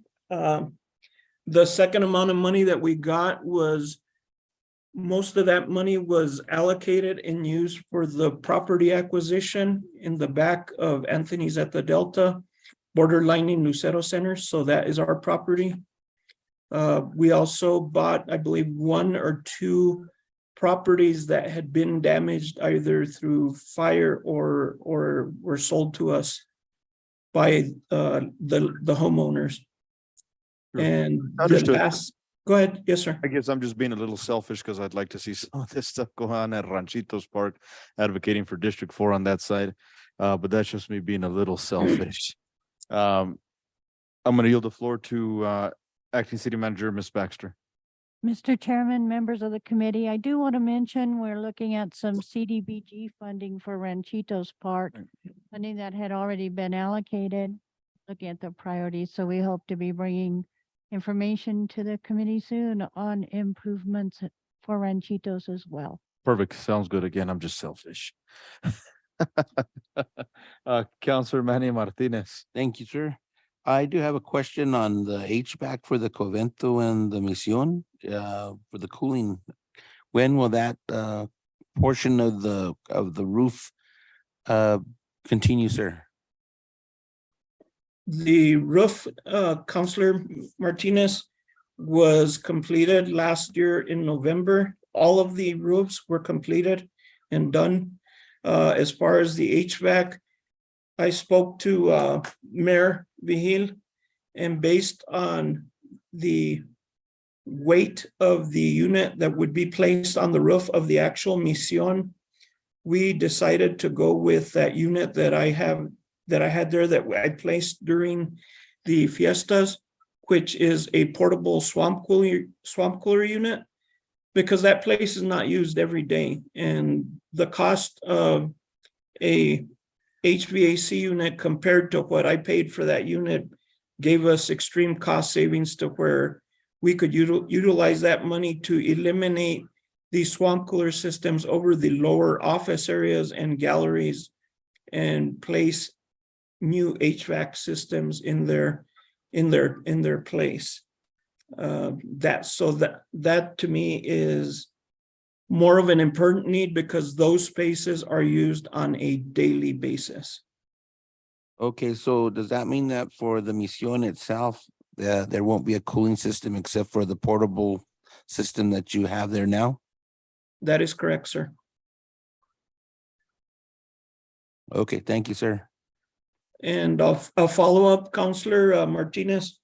last month for our Public Works, you had communicated to me about some area lighting around the plaza that you would like to see placed out there. I did find some inexpensive solar lighting that we could use that could be attached to the pergolas around the perimeter walkways of the plaza. I sent those images to you in the form of a text, and I believe also in the form of an email. I'm not sure if you got those. But I do have an image here on my phone real quick. They almost look like a lantern type lighting, but it's natural lighting and it's LED based. Nice. And it is solar, so we would save money there. I'm reluctant to put any hardwired systems on the plaza. I had right before Fiestas, the week before Fiestas, I had installed 9 LED ground mount landscape lights that were shining up towards the church section. And by last month, in the second week of August, they had all been stolen. Wow. So I'm reluctant to spend big money on something that is going to walk. I'd rather spend it on something that's, I think they're like about $40. Mayor Pro Tem? Thank you. Mr. Sergeant, have you done any more research concerning the darkness area above the bond house in that area? Mayor Pro Tem, yes, we have. We found out that there has been wire theft within that area. So what I was waiting on or hoping is that Elijah might have been able to find some more funds, because he was talking last month regarding using possibly Bixby to be able to use some of that low-level street lighting around the perimeter to where we could go that route and upgrade it at the same time to LED. Okay, thank you. And then, Mr. Sergeant, just want to put on your radar, if possible, these are just concerns. That's why I'm advocating for Ranchitos Park, is if we can get some lights to light up that parking lot. A lot of stuff happens in that parking lot in the wee hours, and they'd like it lit up, and just to sort of be a deterrent. So just putting that on your radar. Understood, Committee Chair Salazar Torres. I will check into that. I do know, and I don't know if you've been there, but about a year and a half ago, we had our little vandals decide to do donuts in that parking lot, and they took out one of the main lights out there. It was a pedestal light in concrete, and they took it out. So yeah, I'll look at doing something there that is Fast and the Furious Proof. proof. No, understood. Just looking to replace something that was taken from us, Thank you, Mr. Sergeant. Part of in the cement. All righty, Mr. Sergeant, do you have anything else for us? I'm all done unless you folks have anything else for me. Looks like we don't, Mr. Sergeant. Appreciate you. Have a good evening. Thank you for your time. Sorry I couldn't be there. I'm babysitting. No, that's important. All righty. Next up for department reports, certainly last but not least, Mr. Marquez. Committee members, any questions, comments, concerns regarding stats? We got a report that there was a bunch of potholes that are destroying trucks.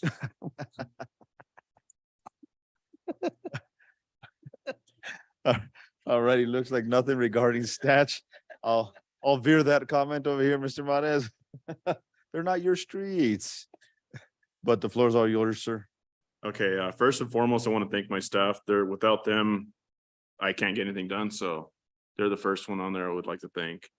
Another one I'd like to thank there is Jeff Sargent. He has been a big help there with Valdez Park and with Ranchitos.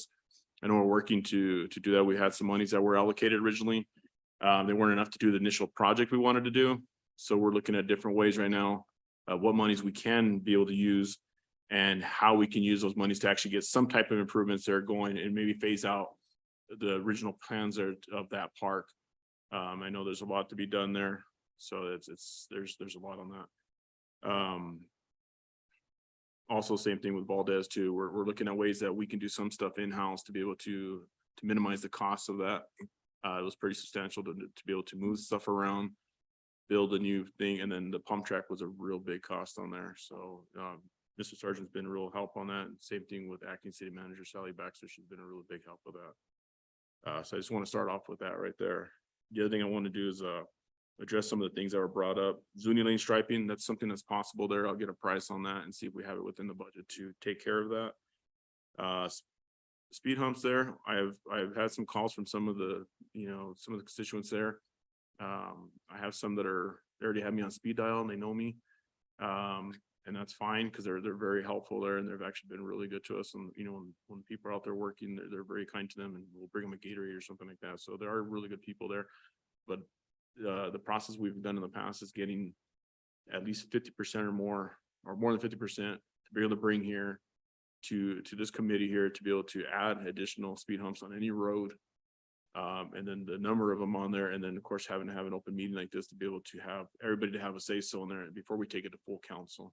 I have a question on that. Would that include that side road that comes off of Zuni? Melinda's? Yes, would they have to get there? Is that included in the amount of? Or That's a separate road. I mean, they're all affected by that. And if it's the buses that we're having issues with, then what if we should reach out to the schools at that point? Because if it's not normal traffic that's having the issue, and it's usually the buses that I'm getting the complaints about that are speeding Buses are down. the ones that are driving crazy. Those are the ones that. Yeah, that's the complaints I'm getting. The real concern has been buses. I haven't heard any concerns of actual just public motorists going down there because since it doesn't really go anywhere, you don't get a lot of traffic. There is that nighttime traffic you're talking about. I have it here in my notes, so I will look at the additional lighting at the end of the street there, because I know there's not a lot of lighting on that street, but I gotta see if there's any types of, especially with Hemizer, if there's any types of wooden poles that may have there, it's easier for us to get stuff added that way to be able to get additional lighting at a lower cost. And to have to put a pole and everything. Having to put a Yeah. pole, run wire and everything else, that starts getting costly. We're looking at one in a different subdivision where we had agreed to pay so much, but the residents wanted something different. And it's starting to add up. I mean, we're looking, upwards of $6,000 for one pole. It was the way they wanted it as opposed to being able to get a wooden pole and trying to do it. So if there's something existing, it's very inexpensive. I'll get with him and then see if we can get something down there because I'm still waiting on some cost estimates for North Prince. I know there was some additional lighting we wanted down. Mayor Pro Tem. Turning the bus situation on Zuni, I know that there was a request years ago for them to consider utilizing the other side to come in and do their drop off and pickups through Riverside Drive. I'm interested in knowing if it's feasible that maybe the city could reach out to the schools and see if they would be willing to reroute those buses through the other side. Because I really feel like that's a residential area now. The school sort of is operating from the opposite end. And I feel like if the buses are what's causing the issue of the speed and all of that, it would save the city money if they would just have the buses reroute next year through the other side.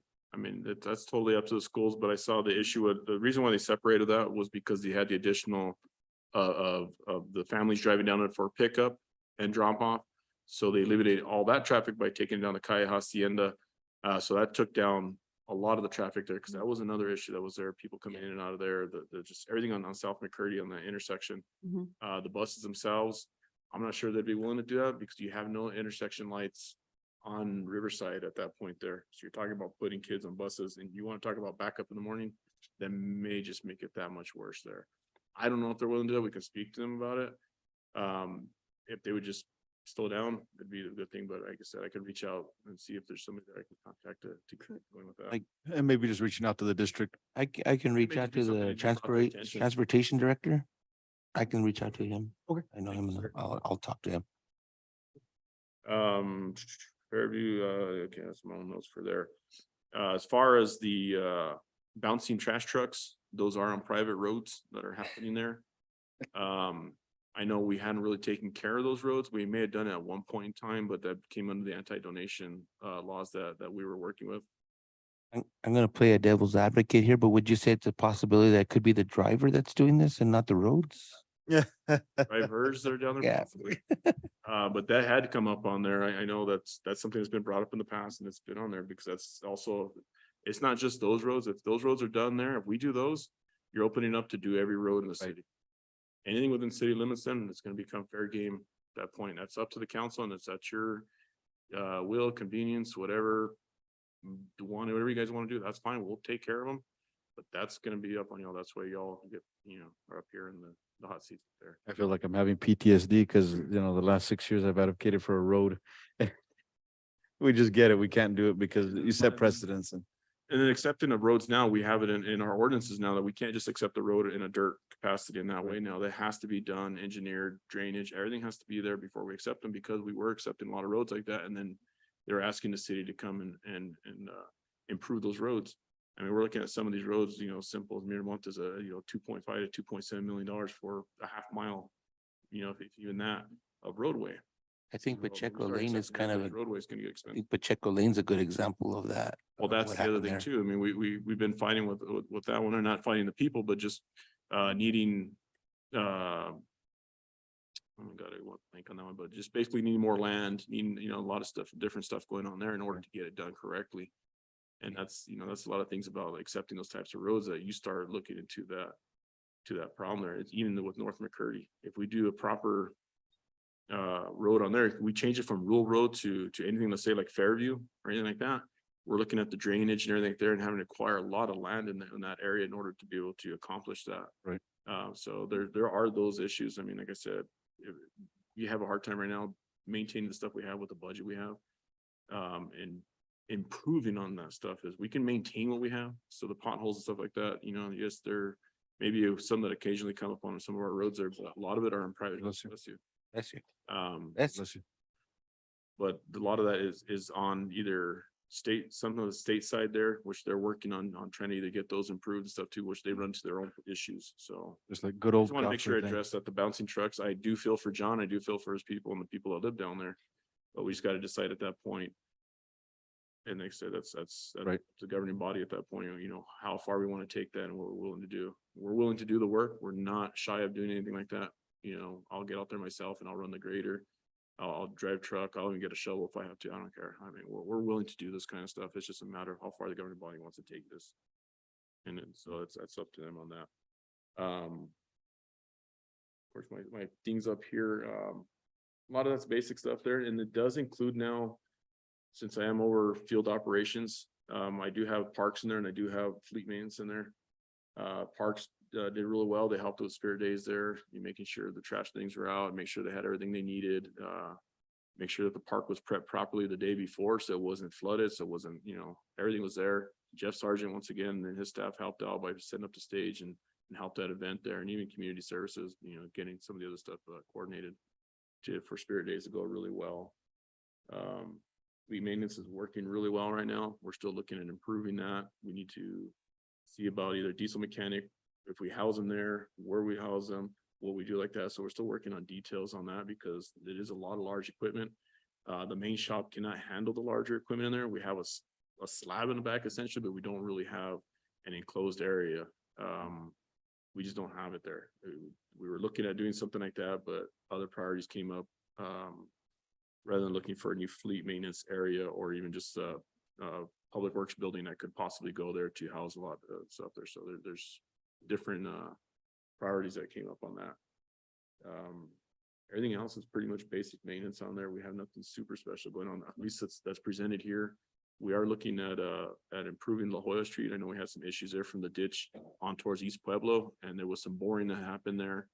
And it's just one of those things that it didn't happen exactly when they did it, but due to that, so it's kind of hard to prove that anybody in person. So I can't really say this company did that or that company did this. It did saturate the ground a little bit more, and it's always been historical. Everything on the east side of town is clay based, and anytime you introduce more hydration to it, you end up with more damage on there, and that's just all there is to it. So we're looking at actually having a company to assist us with some of the asphalt patching on that. It's going to be around $10,000 for that. They'll do all the saw cutting, we'll do the removal and prep on there, and they'll come back in and help us getting the asphalt there, because we still have an issue of getting asphalt. That's why we're not out there doing it. I love actually patching. That's one of the things I used to love to do. we have a real difficult time right now with all these larger projects going around here for New Mexico 68, north of us and everything, that those materials and everything are going to bigger projects. We are so low on their priority that we're just not, you know, when I need 9 tons and they're ordering 10,000 tons, I don't really fit in their priority. Understood. Mayor Pro Tem?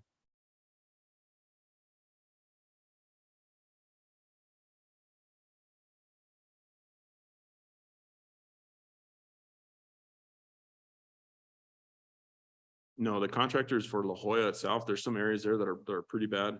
Where it actually started to sink in on the side and it was lifting up the curb and gutter.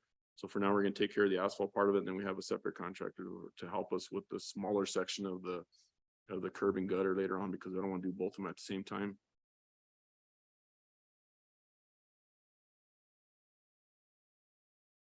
Patched it or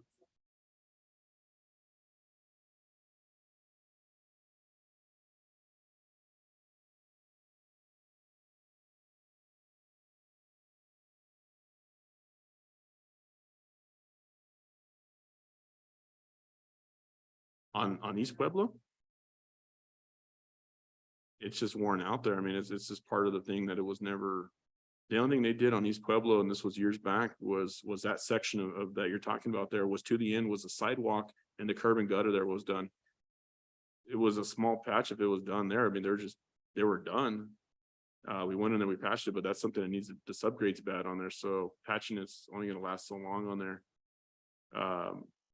If we go in there, we do that. I mean, that's the whole reason why we're getting it re-engineered right now in order to do the entire thing, is because the subgrade is so poor on that road.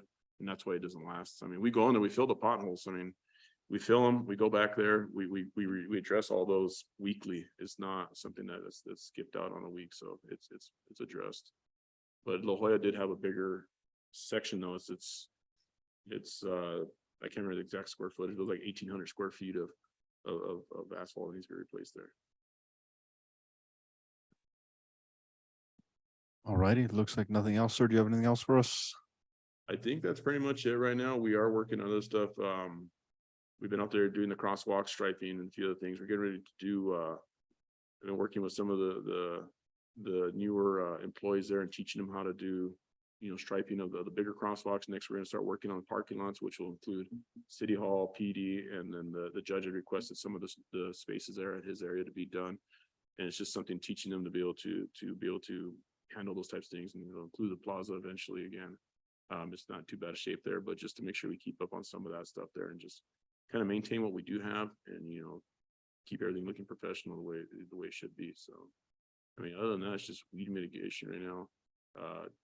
Starting the trimming of the trees, all that stuff. We worked on a few other ones today and just kind of working through all those things there. I mean, we do what we can with what we have. Sounds like a plan, Mr. Mares. Appreciate you. Thank you. Have a good evening.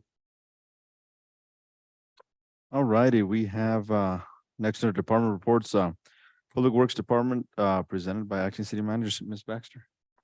Thank you, Mr. Chairman, members of the committee. I just have a couple of quick things I wanted to add. We've been reviewing projects that Sauter Miller's been working on, and over time have tried to gather up different plans. So they're just going to send us a new set of everything on the submittals to make sure that we have all of our plans in order and we're tracking everything. We had a meeting with the Army Corps of Engineers regarding the funding for Riverside. That's the 22 million from Melanie Stansbury. We're working with them on a notice of intent that they want. That project does have a matching component of 25%, which is a little over 7,000.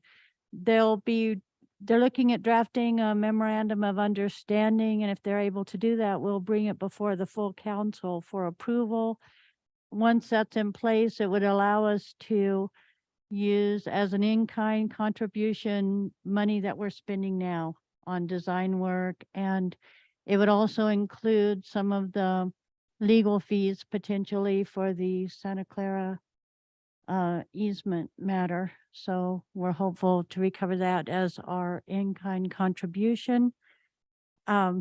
we've been able to put the architect Doug Patterson for Silky Way in contact with the engineer NV5. So they've met now.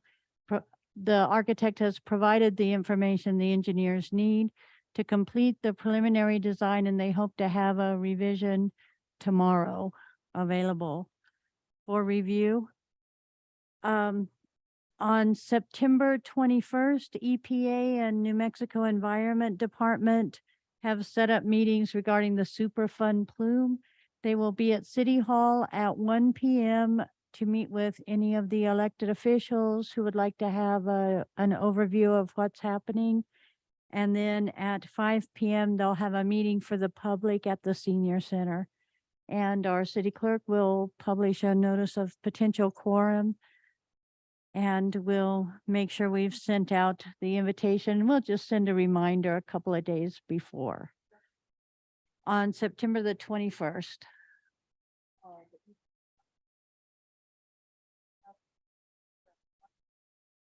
Correct. On September 21st, they'll host 2 meetings. They're coming to have their community meeting in the evening, but they're going to make themselves available at City Hall at 1 p.m. to meet with elected officials to answer any questions that the governing body might have. I had a meeting with Glorietta Geoscience. They're to get an update on some water projects. They're working on our 40-year water plan that will help us with pursuing funding opportunities. Those are the highlights of just some of the ongoing projects. The rest we've mentioned throughout the meeting, and I am happy to stand for questions. Committee members? All right, thank you, Ms. Baxter. Appreciate it. Thank you. Committee members, next item on our agenda is our next meeting, which is tentatively scheduled for the 3rd day of October. Any issues with that? Looks like we're good. This meeting is now over. Everybody have a good night.